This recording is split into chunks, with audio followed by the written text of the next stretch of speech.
I ride slow through my city, cause I know how we get it. We grind hard for them digits. Just one more day in the life. One more day in the life. The life. The life.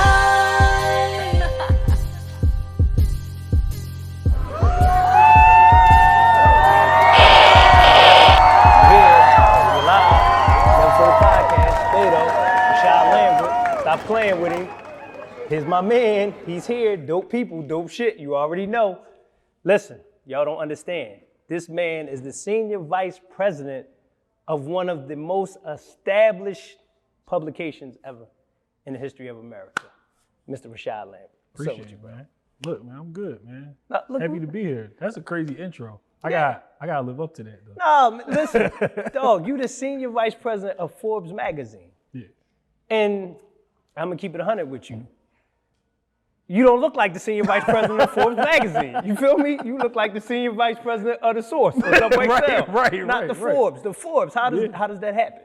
Man, it's a long story, but basically it came from my relationship with Forbes and working with Forbes. I've been working with them since 2013 when they came into the city, and they were looking to bring a conference here. The Forbes 30 under 30. People know Forbes list and 30 under 30. That's the two big things they know. So they were bringing the 30 under 30 here to create a conference.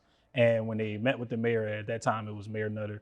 Mayor Nutter called me, him and Desiree, his chief of staff, and brought me in and said, "Hey, Forbes is looking to do a conference here." Hold up. The company come in, they go to the mayor call you, yo, Shy, how the fuck you get on the joint, like you on a call with the mayor? The mayor like. So, I mean, Mike is a, friend Called of him mine. Mike. Called him Mike. Called him Mike. So Desiree Peterkin Bell used to work for Mayor Nutter, Mike, and she was one of my mentors. So we kind of kept in contact. So when they were looking to tap into who had their finger on the pulse of entrepreneurship in the city, my name came to mind. It's one of those things about networking. When you keep in contact with people, then you stay top of mind. If I hadn't been staying in contact with her, then maybe she would have called somebody else. But it just so happened that she called me. I get to the meeting. They're like, "Hey, we want to bring this conference in here," and they want to be able to authentically tap into all the entrepreneurial, into an entrepreneurial market in Philly, and we need your help. So I helped them with the conference in 2014 and 15 is when it was in Philly. And in 2016 is when we got the mayor that we have now. We got a new mayor. So the situation went a little different and they moved it out to Boston. So Boston 2016 and then 2017. Don't say the mayor name. Huh? Mayor Kenny, you fucked that up. We used to have a Forbes joint here. You fucked it up. Which is crazy. James is a friend of mine too, but it just wasn't. He called him James. It wasn't the right situation. So they moved it out to Boston. Boston is much colder than Philly. So for sure. And the conference is in October. So and much whiter than Philly. That's a fact. No, this is crazy. This is where the story get crazy. So we were at the conference and I just was noticing that there was this notion going around from all of the Black and brown attendees that we felt invited but not included. Of course. So tolerated. Because we were paying to come there. Well, they were paying to come there, but it was kind of we pay and then all of this content is good for business overall, but it's not directly related to our situations in our respective communities. We don't have people say for example, first round when you're trying to raise money for your startup is the friends and family round. You go to your friends and family and say, I need $1,000, sure. I need $20,000, I need our friends and family don't have $50,000, $20,000 laying around to give us. So those conversations is not resonating the same. You're well, can I call your friends and family? Yeah. Because my friends and family don't. Well, your friends is different. You just called the last two mayors by the first name. You got a different type of friends than I got. You know what I'm saying? You got a different type of friends than me. You know what I mean? I'm gonna keep it a bean. So from those conversations going around, it just was I'm not one of those people to beg at the table. I'd rather just go and do my own thing. So I just organized, and I'm not, I'm not rich now. I wasn't rich then. So I'm I can organize a dinner for like 25 people, just like and we kind of did it in secret. We did it like, you know, if you see somebody that look like us, just invite them to this event. Oh shit. You know, kind of like, because I didn't want to put it on social media because I'm trying to organize all the black, and you know, when you gather black people like together, slavery, we sneaking around. yeah, but that's really where it came from. Side note, my great grandmom was of course slave and like lived on a plantation in North Carolina. And she told me about this place called Point of Pines. So Point of Pines, you can look it up. So Point of Pines was the place where it was like in the middle of 4 plantations, and where they would go and gather at night and teach people how to read and things of that nature. Like teach them about the Bible, of course, and all this stuff was a secret because if they got caught, they got beat, put in the hole, killed, whatever. So I started thinking about that same thing, and it's crazy that in 2017 I had the same mentality as from back then. I'm like, I don't want to put anybody's careers in jeopardy or put them in jeopardy by being a part of whatever this meeting turned out to be. Wow, so shit. I invite 25 people, had some help, had like other people sending out invites, and 300 people showed up. I didn't anticipate me or the restaurant. Shout out to Anthem Kitchen. Like they didn't anticipate y'all changed history. 300 people, definitely, because when I was calling around that day, and I never tell this part of the story, but I was calling around all day like, yo, I'm trying to organize a dinner. It's gonna be, and like I'm so hyped. I'm telling them the whole play. Like, it's gonna be black people getting together, and they're like, oh, we don't have any reservations. Click. Yeah. So then I called Anthem, and I just was like, listen, I need a spot. I need to have dinner, 25 people, and they're like, oh, it's a Tuesday night. Like, you know, no problem. Come through. I'm like, bet. When more people started coming, they didn't kick us out. They didn't call the cops on us, none of that. They started moving the tables, moving the chairs, let us connect to the aux, play our music, because you know how it is when we get together. I know they hit you with a hell of a gratuity, though. I know they put a hell of a gratuity fee. Shout out to my man Jamil. He bought shots for everybody, for all the people there, and covered some of that tab. Shout out to him. But yeah, it just was kind of like we gathered based on just trying to come together and share our resources and share like what it is that we want to do in our respective communities. We can't expect one person to do everything, but we all were from different places all over the world, and we wanted people to make a commitment to what they was going to do when they went back home. And that's kind of what we did. And we left from there, and then I woke up the next morning, and we had this like these chats within WhatsApp. And there's like 1,000 messages in there. People on some like, what's next? Love to, let's stay connected. Blah, blah, blah, blah, what's next? And I'm not really paying no mind. And as the day go on, the messages keep coming. Yo, what's next? When's the next link up? What we doing next? I'm like, man, I didn't anticipate this. Forbes needed you. Yeah, like they needed you. Like my background is in marketing, so I had plans of I had my marketing company since 2009. I was doing all right enough to be able to know some of these people and work with the city and all of that. And I didn't really plan on starting like an organization. So then I took took a detour. I was like, well, I might need to put some energy into this. Call my man Fax. Was like, yo, I need a logo. I need like merch. So we got the hats, we got the t-shirts, we started getting all this stuff made up. And then the community just kept growing. Like from those 300 people, it grew into 500, 1,000, 1,500.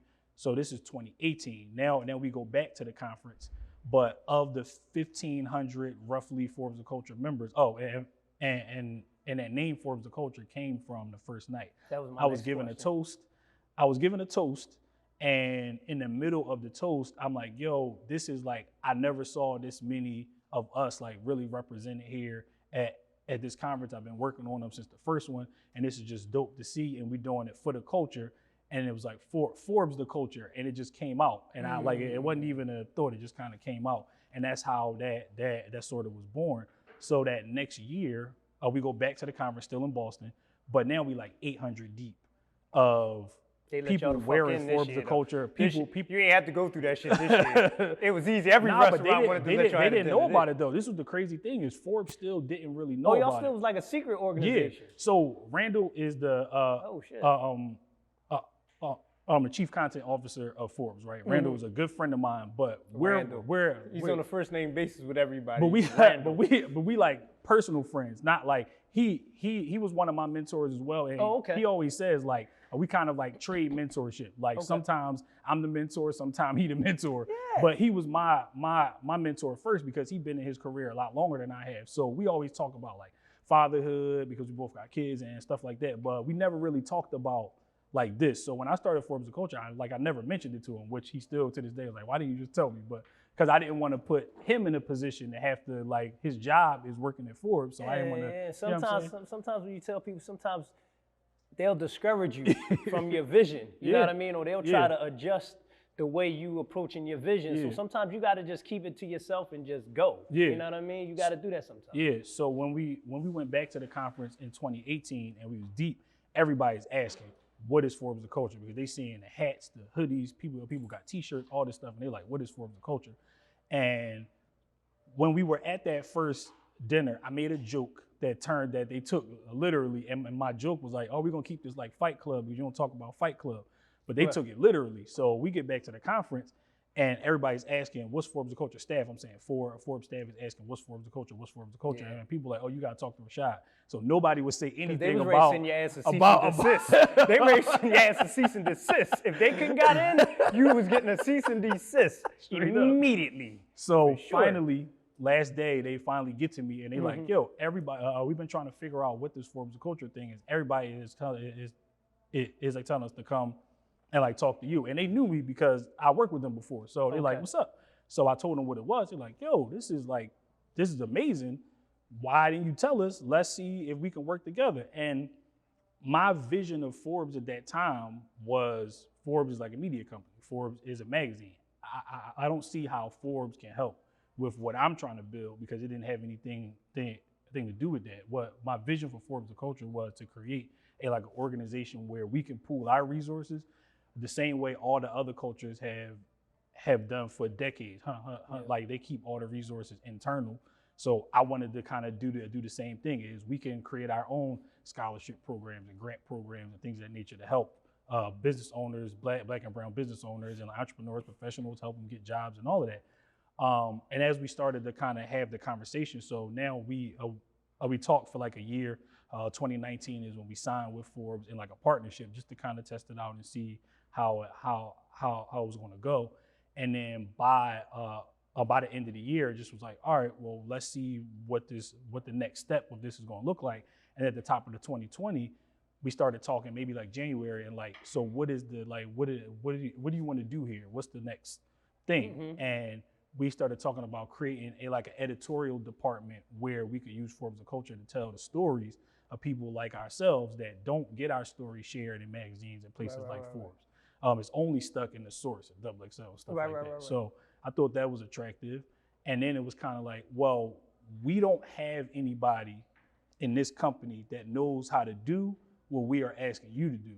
So we want to create a position, like you can make the position whatever you want, and let's figure out how we can work together. They made my man a position. Stop playing with Rashad. See, Philly, you better not never let us in the building, because once we get in the building, we gonna take the motherfucker over. I know Bob from accounting wanted to fuck you up, because he been wanted that job. You come in one day, you jump over him, now you the senior vice president. No, that's how it goes. And like, what's crazy is I hadn't been prior to creating that position. Is I hadn't had a job since 2008, 2009. So I was a full-time entrepreneur. So I wasn't even thinking about like that. So then it was kind of like making a decision: what's best for me versus what's best for the culture, right? So I'm like, do I want to take this job? I mean, it sounds great, it's attractive, and all that. It's Forbes, but then also I have like companies that I'm running with, staff that's dependent on me. I don't know if they're ready to really take it on fully independent without my oversight. Right. So I had to kind of like juggle it. I like talked to some people, talked to my mentors. I had a couple conversations. That's why it's good to have people around you that been through stuff before, or people that you can kind of go to, like, let me bounce this off of you, and you trust their insight. Yeah, they're gonna tell you the truth. Yeah, and it just was like, it just made the most sense to be able to leverage the 100 and I think it was at that time it was 102-year-old history or 100-year-old history of Forbes, and leverage that for a population and group of people who never got to take advantage of that type of platform before. And it gave you a contact list of billionaires. Right. So right. I mean, you can't really help your community or help your people if you're not in the room. Exactly. So that was big for us as a race, as a culture, to just you to get in the room for us. You know what I mean? So listen, tell everybody, NeverFold is a garden. Everybody leave here with their flowers, so I got to make sure I give you your flowers for that, for getting in the room. I definitely appreciate that. For having an idea, because a lot of people have great ideas, but they don't have the execution. And you had the idea and the execution, even if it was unpopular at the time, and that was dope. So you go from being throwing a sneak dinner to being the senior vice president of 100 and such year old or magazine, not even a magazine, it's a iconic brand. Because Forbes is synonymous with success. If everybody attributes to making the Forbes list, that's what everybody wants to do. I want to make the Forbes list. I want to make the Forbes list. So for you to be able to get in the building, and not only just get in the building, but get a senior vice president position, that's heavy, man. Yeah, definitely. And it's kind of like from what you said, not just doing it, but not really knowing what I was doing. Because this wasn't a plan I had, and I was like following the plan. It just was kind of like, as things are happening, I'm like making it up as I go along. Like, is this the next move? Is this the right next move? You know how people say you get to the fork in the road and you got to decide. It was like everything was a fork in the road. It was like everything was two decisions and figuring out like what's the right way to go. And then once we got in there, then we created the Forbes of Culture department in Forbes. So there's like an editorial department. I got like Jared, Ali, Rocky, all of these award-winning journalists that are now Black, that are now working to tell our stories in the proper way. And we launched like the State of Black Entrepreneurship, and we launched a campaign to move Black History Month to June, and just like all of these sort of things that came from just that. And I had an amazing, amazing editor, Brianne, now is over at Sweet July, but like she helped me to develop the editorial piece, because I'm not a journalist. That's the thing, is like I'm probably one of the only people at the company who doesn't have a background in journalism. So I'm figuring it out, but that's not really my background. That's not my lane. But you're smart enough to know that. See, that's the thing. One of the biggest strengths is understanding where you're not strong. So getting the right people around is one of your strengths. That's how you got to that position. But I'm gonna tell you one thing. If you get Black History Month moved to June, run for president. Forget Forbes. If you can get Black History Month moved, you need to run for president. But I mean, there's a good case for it though.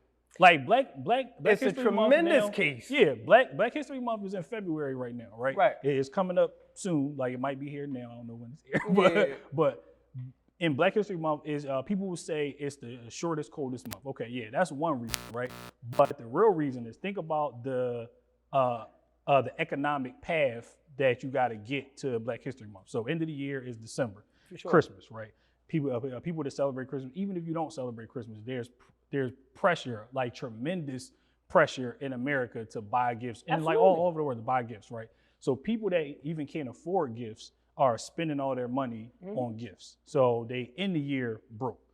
They start the top of the year trying to recover from Christmas. They got the whole and that's January. That's all of February. Keep up with them bullshit ass resolutions, all them promises, all them lies that they told spending it on gym memberships, all that stuff. But no Black businesses are able to really profit from Black History Month. Only corporations, large corporations are what's really making the money. Or you got, and I don't want to name them because I don't want to mess up your sponsors, but it's some companies that are profiting off of us and have been profiting off of us, and they especially target Black History Month is the only time that they want to spend money on Black people. Then you got March, then you got April, that's tax time. So people starting to get a little bit of money back. And the money supply in the US contracts between December and March. It starts to really back to expand again at the end of April into May. June will be the perfect month of when we could actually financially benefit from it. It's warm, it's Juneteenth, people outside, schools out, businesses could start. It's like not just profit from the larger corporation standpoint, but from smaller businesses can really profit from it. So, we're working on it. Let's move Black History Month. NeverFold the pod. We're moving Black History Month, February to June. My man RASHAAD LAMBERT told you exactly why. Me, I would have came over some bullshit like it's cold in February, it's hot in June. But he broke the whole joint financially. He worked at Forbes. Forbes is about money. He knows what he's talking about. Anyway, so listen. So now Forbes culture. You ripping, you running. What's next? What's next for it? So, man, a lot is next. So Forbes of Culture, not only did we launch our the editorial piece of it, but then we started thinking about how can we affect change in like other ways. So then we started the book club to give a space that's for Black authors. It's called Culture Reads. Shout out to Steph. What's called again? One more time. Culture Reads. Culture Reads. Yeah, because the culture reads. Mm-hmm. You know? I'm saying you need a book, Spade O. Mm-hmm. You heard it here first. You heard my man said my man's gonna run for president in 2028, and he just said I need a book. So it's coming. It's coming. It's coming. We launched the State of Black Entrepreneurship, which was a ongoing thing where we are highlighting people that are in corporate America, people that are entrepreneurs, and really getting the president does the State of the Union once a year, but we do every month or like bi-monthly. We put out this video series where we interview people that are, we've had everybody from, I don't know, James Fauntleroy, Vivica Fox, Birdman, Tammy Roman, like all different people all across the spectrum. But all part of the culture. Yeah, and all a part of the culture. Significant pieces of the culture. Yeah, and really getting their opinion on what do they think the state of Black entrepreneurship is. Like, are we getting more access to funding? Or are things changing? Or are they getting worse? And hearing it from the people that are in those spaces is different from me saying we need more more access to funding, or we need more people in senior level positions, or we need more scholarship money, grant money. It's different when it's coming from a person like Al Harrington that has a cannabis company and he's raising money and he's getting doors slammed in his face because it's a Black cannabis company versus a white cannabis company that's able to raise 4 or 5 times as much money. So that's one piece. And then as a part of the State of Black Entrepreneurship, which is the campaign to move Black History Month, and there's another piece called Culture X, The Forgotten, where again, Forbes is 100-something-year-old company, right? And in the history of it, if you look at the people that they have created, think about Forbes as like a marketing machine too. So Bill Gates, Mark Zuckerberg, Jeff Bezos, all these guys, we really know their names because of Forbes. Like we wouldn't know these. Like if you look before that, there was a bunch of people, the Thomas Edisons and all that stuff in the world, people didn't really know them like that unless they were talked about. And there were Black inventors and Black creators that never got the chance to have that, to get that light. So we are looking back into history and looking at this particular time from this inception of Forbes until now, who didn't they cover that they should have covered? And then we're covering it, giving them a cover, giving them like a digital cover of Forbes magazine and telling their story, making sure that our history is not forgotten and that it's put on the largest platform so people can see like, yeah, this was an oversight, but now we're going to tell the story now. It's never too late. It's never too late because some of the men who made America are Black. Yeah, that's a lot of them. We built. I mean, this country was built on our backs, and it's still being built on our backs. To your point, what we were talking about like off mic is that like a lot of what you were seeing as far as like those commercials and letting people in and letting us into the culture. Now it wasn't really like letting us into the culture. They know that we drive culture and we bring the money in. So it just was them realizing that we could do this without them and get this audience, or we could do it with them and get this audience.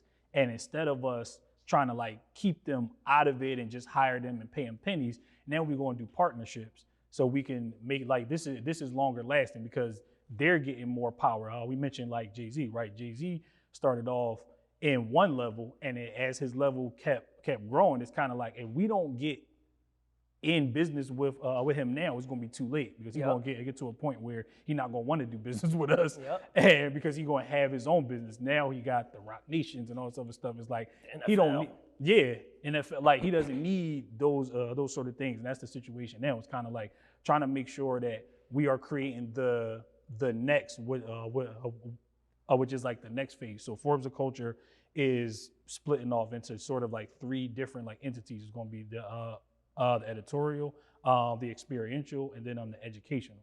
So the educational piece is to create, or we are in the process of creating the world's premier Black talent incubator, Black and brown talent incubator, where we can take a 6th or 7th grader, high schooler, college student, give them the supplementary tools that they need that they didn't get when they were in public school, in elementary school, in middle school, and help them so that by the time that they graduate and they become a full adult, that they have all of the tools that all their counterparts in these other cultures got access to. Come on, man. This is why I had to have him here. Man. Dope people, dope shit. Like, what's doper than that, man? What's doper than that? So you know all things. So you got your finger on the pulse of everything in the culture. I'm trying. Okay, I got one question for you. Okay. What the fuck do push and pee mean? I see that shit all the time. I know that's a dumbass question. No, it's not. It kept me up for a few days because I see everybody in their Instagram captions, I'm pushing P. I said, I'm gonna wait for my man, the culture, to come here. I'm gonna make sure RASHAAD Lambert come in. He got his finger on the pulse of the culture because that's his business. I'm gonna ask him, what the fuck does push and pee mean? So this is crazy, right? I don't know how this got so popular now because it's not like a new thing. It's like an old thing. Shout out to my brother Lil. We used to have a tattoo shop in Atlanta, and we used to stay in Atlanta all the time. So this whole push and pee thing, it just mean like you keeping it player. Like, but now people using it to mean all kind of stuff. So I don't know what they mean, but what it means is like you keeping it player, keeping it pushing, like keeping things moving in a positive like. And when you saying that ain't P, it's like that ain't player, like, or that's not cool. That ain't nothing that we doing. So like if you trying to come to the culture and get money and not give us none, that ain't P. We not doing that. But if you trying to work with us and make sure that we get like equity in these situations, that's P, and we pushing that kind of P. I'm saying that's player. See, he just filled in the blanks for me because I swear I did not know. I thought it meant some other crazy shit. I'm like, damn, everybody pushing P. I'm like, whoa, they pushing P on the gram. I'm like, whoa, yesterday's price, not today's price. Everybody pushing P. I said, oh shit. But he just filled it in. Now it makes more sense, and now I understand. See, some of the people was posting and probably didn't even know. They don't know. Yeah, so when they watch this, they gonna get filled in. It's just popular. You know, stuff get popular and it go into the ether and then it start to go off. That's, this is crazy that you said that. It make me think. It's another thing, but it make me think about like the TikTok situation, right? You got all of these young black kids and like older black creators, but younger black kids that are creating these dances and they're getting nothing from it. They're getting likes and followers and all of that. But then you got the white creators that are taking the black creators' IP and they're going off and making millions. One of these kids made $54 million last year, but not from doing dances of the creators who not making any money off of it. Like, because there's that ain't P. Yeah, that's not P. not at all like that. And it seems like there's this notion where in our culture we are chasing like popularity, that P, instead of like the other stuff, like if they want to have 1 million followers and have all these likes and all this other stuff, but they're not thinking about how to translate it, or nobody's educating them. It's not they're not thinking about it. They don't know how to apply that to a business model, which is where we're trying to come in and provide those opportunities for them to really understand. It's not even just because there's a lot of opportunities out there, but they don't know about it, or they don't have somebody to guide them to it.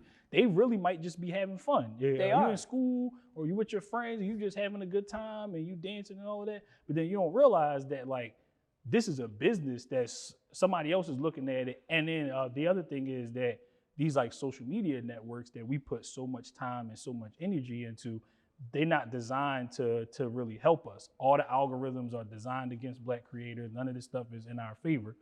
So like when you post something, it's not going to get the same amount of traction or same amount of attention that this other person is going to get, because they're predicting who your audience is. If you're not a celebrity, if you're not a big name and famous, then they like, oh, only these people want to see your stuff, so we only going to serve it to these people. Whereas this other creator that's a white creator is like, oh, well, we want to show everybody your stuff because everybody wants to see this, and it's kind of like, it's weird, but.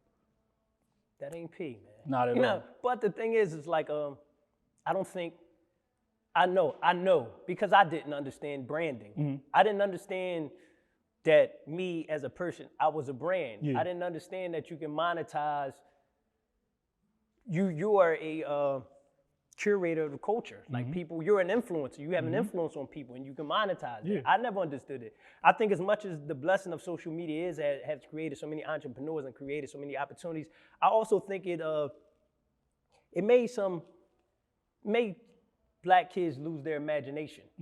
Because now they don't imagine being something. They imagine being something that they already see. Yeah. You feel what I'm saying? Yeah. They don't have a vivid imagination, you know, they don't even go outside no more. It's like, you know what I mean? The it's park like is they look empty on now. the phone and they're like, oh, I can do that, or Yes.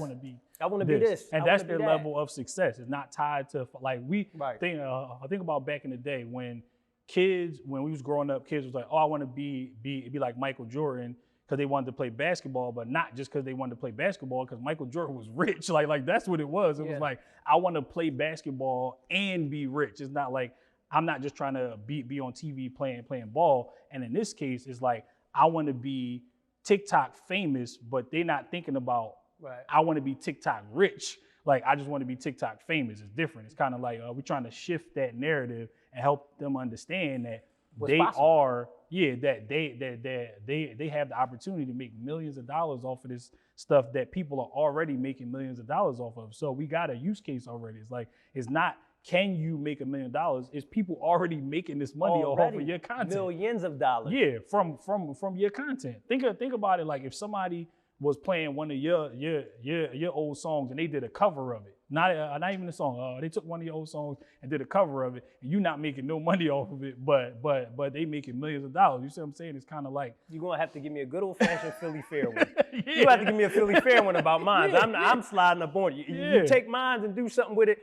Have something for me, or I'm sliding up on you. We ain't even gotta be wondering what's gonna happen. I'm telling you what's gonna happen. Straight up. But, and shout out to that was Gatorade, the greatest marketing campaign ever, like Mike. Like Mike. Yeah. It changed, you know, because to this day, you'll get people that will fight you if you try to say anybody's better than Michael Jordan. Yeah. Because they made him the epitome of what's great when it comes to basketball. Yeah. But anyway, we started from the end. Now we gotta get to the beginning. Okay. Tell them a little bit about yourself, where you from, because you end up senior vice president of the Forbes magazine. Tell them where you come from and what's your background. I'm from West Philly. West Side. Yeah, West Philly. I went to school downtown. I went to high school in like Southwest, out by the airport.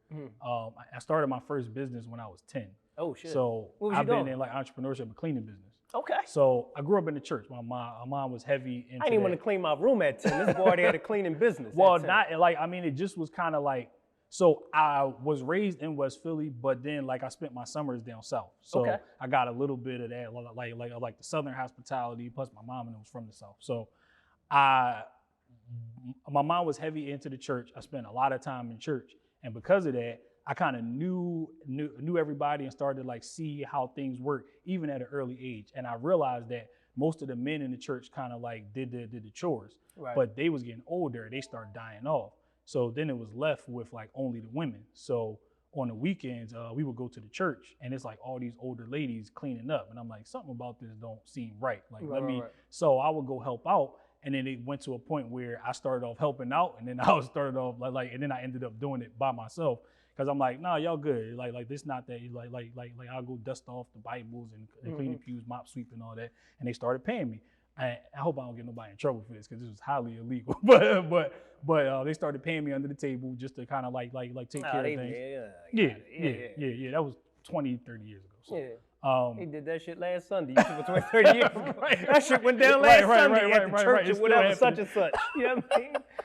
But and then from there, I kind of brought my homies into it, because I'm like, yo, I got like if y'all trying to make some money, I got a way we can. I mean, it ain't no huge money, but it's something we could do. So started doing that, and then my mom is she might be the greatest marketer, because anything that I'm doing or that I was doing, she telling everybody. So don't nobody believe in you more than your mom, man. Yeah. Real shit. She might be the greatest marketer. So she stared telling her friends. You might they all be corny got as shit, but mom gonna tell everybody. No, that's corny as shit. Even when I don't want her to tell stuff, she's still telling stuff. Like, my son. They don't not turn it off. Yeah, they don't turn it off. So she started telling her friends about it, and they all have churches. So then they're like, oh well, we need somebody here, because it's the same thing. It's kind of like a thing. If you look at it, like in the Black community, there's like the older people that are doing a lot of the work, and a lot of like the younger people are sort of like disengaged. So we trying to like flip that around in Forbes. Because everybody think they could be an influencer on TikTok and get paid. They all doing dances. Right. They're not worried about helping the. Yo, I see some shit today. I'm watching the news. They making NyQuil chicken. They was cooking chicken with NyQuil on it. It stopped you from being sick. Please, and it got millions and millions of views on TikTok. And I'm like, out of the millions and millions of views, I know it's people out here trying this shit. I'm like, it doesn't even make sense. Frying and scissor like and NyQuil. But anyway, man, you too important to be talking about that dumb shit. But anyway. So brought a couple of my homies in, and then we started. I mean, we was going around cleaning churches. It kind of was like the thing. It was like easy money. And as I got into like my teen years, I started falling in love with rap. Mm-hmm. Inspired by y'all and like the other people around the city, like seeing like the way that this could happen and looking at like, yo, they could rap and I could rap a little bit. So I'm like, maybe I could try this hand and then I'll be able to have a buggy eye this and all. You know what I'm saying? It kind of was like that, just looking at the influence but the positive influence that y'all had on the city. And we kind of like modeled ourselves after the groups that we were able to look at from that time. Right. So we started a group. The group was called the Hollow Tips. You can't find none of this music nowhere. So thank God. But that name was Hollow Tips. I'm like, that name's a little. Forbes might have cut you the fuck off. They found the Hollow Tips album is over for you, child. They found the Hollow Tips album. It might be over for you, gang. Cancel City. Yeah, but shit. Got into that. We started working with some folks in the industry. Got a little mini deal. The story that you probably heard a million times. Manager was robbing us blind, and we didn't know it. And then we kind of was like, we had to make a decision because of where we were. It was like, are we going to pursue this thing and potentially like lose our friendship? Or are we going to choose friendship? Like, it's one of the things, because these are like my childhood friends. Like, are we going to go forward with this and potentially never speak to each other again? Or are we going to just keep our stuff together and forget about all this? And are these the same guys you was cleaning the churches with? Yeah. Y'all started to, look, they went from cleaning churches and turned into the house. Life come at you quick, don't it? Life comes at you quick. You know what I'm saying? And then we kind of just like, we just kind of like divided and we just like, all right, we're going to put this aside. But we still had an audience, and we had to kind of like engage the audience. So we started throwing house parties because people was like, when your next mixtape dropping? We was selling. Rewind a little bit. While we was rapping, we had a business that I didn't even really understand. One of the themes of my life is I'm glad that I got mentors later on in life, because if I had business mentors earlier on in life, I would probably be even. I wouldn't even need Forbes for Forbes to be talking about me. We were selling like T-shirts, hats, the same way with wristbands. MF. We didn't know nothing about branding or licensing our products. We didn't know nothing about none of that stuff. Had no idea what we had our hands on. Like, we was selling merch. Like, we sold more merch than we sold mixtapes. Right. Like, way back, this was like early 2000, 2001, 2002, 2003. And it just was like, all right, so let's try to keep this going. So we couldn't really sell merch anymore. We sold all the rest of the merch, and we just started throwing house parties. And my Uncle Mike was like legendary party guy in the city. And he started seeing us throwing house parties. He like, yo, y'all gonna go to jail. Like this is you can't do this. Like what y'all are doing. This not like because the cops kept being called. We was throwing that just make house it bigger, parties. Though. Yeah, we was throwing house parties in residential neighborhoods in like Project in like X the suburbs. In like Upper Project Darby. X. Yeah. That's what I'm saying. It was there. Like, it was crazy. It was a bunch of kids, and they called the cops, and now that make people want to come more and more to the next one, just like you said. So he's like, listen, come with me, and I'm gonna come and I'll introduce you to some of my folks. He took me to meet some of the club owners in Old City. He like, this is my nephew. Like take care of him. So he kind of was like that protection, like don't like mess over my nephew, like, or you had to deal with me. So I met with some of these guys. He like, shout out Uncle Mike. And they like, how old are you? And I was like, I'm 17. And they like, So I would show them like, well, look, we got a party this week. Come check us out. So club owner come see it and was like, yeah, let's talk. Like let's see what we can do. Because the audience wasn't just a bunch of teeny bopper kids. It was we had adults there. And they like, if you can bring these people into this space, then we got something here. And we started throwing club parties. While I was doing this, I was in college. I went to college for 4 years. I just didn't graduate. I went to three different colleges. It just wasn't for me. It wasn't my thing. And I was making more money, and I was so focused on my career that I couldn't even barely concentrate on school. Like I'm showing up late for class and all this stuff. And I had a job. I worked in corporate America for all this time. I was throwing these parties and all this stuff. As soon as I graduated, I went right into like working a job and worked my way up that job. So I'm going to the club at night. Seen one of them fucking parties on LinkedIn? It was over for you, buddy. Right. It was over. I'm going to the club at night, then going to work in the morning, going to sleep under my desk, and then like trying to like get my work done and then leaving. It just was like a constant thing. All of this, mind you, I had my first kid in high school. So I'm doing this, working and raising a kid all in the same thing. It was kind of like crazy. So shout out to my mom again. Shout out to mom. But all of this, you never step foot in the streets. Nah. See, that's what I'm going to see. That's what I'm saying. The streets is not the only answer for us. Nah. It's not the only answer. I wasn't, like, this gonna sound crazy. Because most people use that as an excuse. Oh man, I had a kid, I gotta feed my kid. Like, yeah, but this gonna sound crazy. I wasn't allowed to not because of my old heads. Like I didn't have mentors, but I had old heads. Of course.